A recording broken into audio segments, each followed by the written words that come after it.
Good afternoon, everybody. I'm Gina. Good afternoon. It's Chief Roger Martin. Hoping everybody had a good, safe Easter long weekend.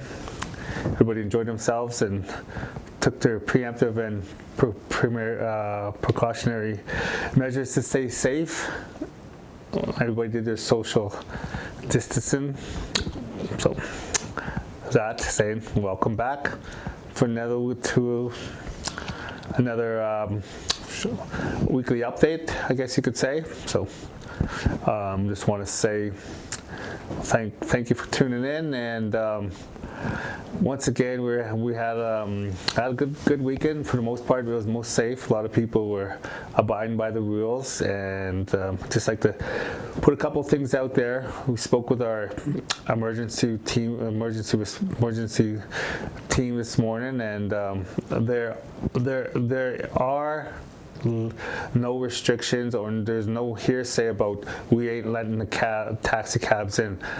They are instructed to, from 6 a.m. till 10 p.m. cabs could come and go as needed, but once that curfew kicks in from 10 to 6 a.m. Common sense, just stay home. If you don't have to be anywhere, don't go anywhere. Just abide by the rules, and don't be partying in these times, and be respectful to yourself and to others. We got to get through this. It's not only here, it's all over. But I've heard people say, well, we're not letting you on after the curfew. No, we are letting you. Can come. If you are from the reserve, you should be here. But if you're per se from English Bay at 10:30, why are you going to Cold Lake First Nations? That don't make a whole lot of sense. Like I said, the curfew's on there. Stay at home and be safe. Do what you have to do. And as far as I know, the security guys, our checkpoints are doing an awesome job. And I just spoke with the RCMP, and they may or may not be at the checkpoints. I think that there's a good chance that they are going to start helping to support us in our endeavors to keep the people safe. They are going to be coming in at our checkpoints after hours, making their drive just at different checkpoints to make sure everybody's safe and they're abiding by the EOC rules that are put in place, or regulations more or less. And for the most part, just be respectful to the guys that are working there, and we're doing all we can. Like, it's just the start of it, but we made it through one hurdle, which was Easter.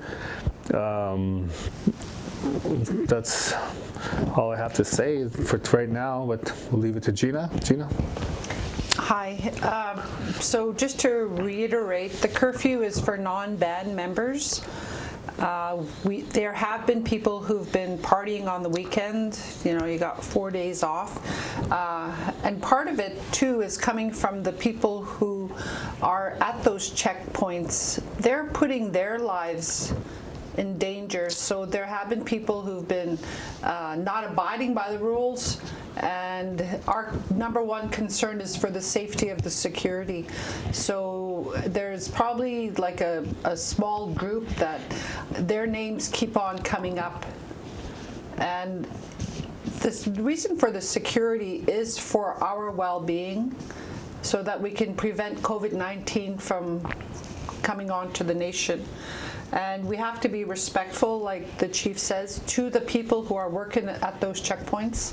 They're leaving their families, and we want them to go home safe at night. We spoke to some of the supervisors. They're getting phone calls at all hours of the night, people calling and complaining. We want that to stop. If you have a complaint, we have a box out front here that you can come and put your concerns as well, because these people are on their days off as well, and they don't need to be interrupted during the night. If it's life and death, understandable, but most of the time it's just somebody wanting to complain about somebody else, and we have to be adults about this. So be respectful. and be kind to those people who are out there. While we're in our homes safe and warm, they're out there trying to protect us. So they're a really essential service for us right now. They're the go-between between the virus coming in, and they're there to track you as well. If you become positive with COVID-19, that will be one of the areas where we'll be going to them and saying, when did they come through? Where were they going? So let's be kind to them. Also, people, the urban area members, tribal chiefs and TCVI have been writing proposals to the federal government so that they can get funding to maybe get food hampers out to you. As we said before, the dollars that were given to the nations was no near what we need to provide for all of the people off reserve. When you take a look at already, $100,000 is being spent on security, and it's the small few that are coming throughout. If it was on even keel and we didn't have to worry about the virus coming onto the nation, we wouldn't have to spend those dollars on security. So if you have family members out there who are out partying and wanting to drive around and go do stuff, encourage them to stay home. Don't let them come into your home either.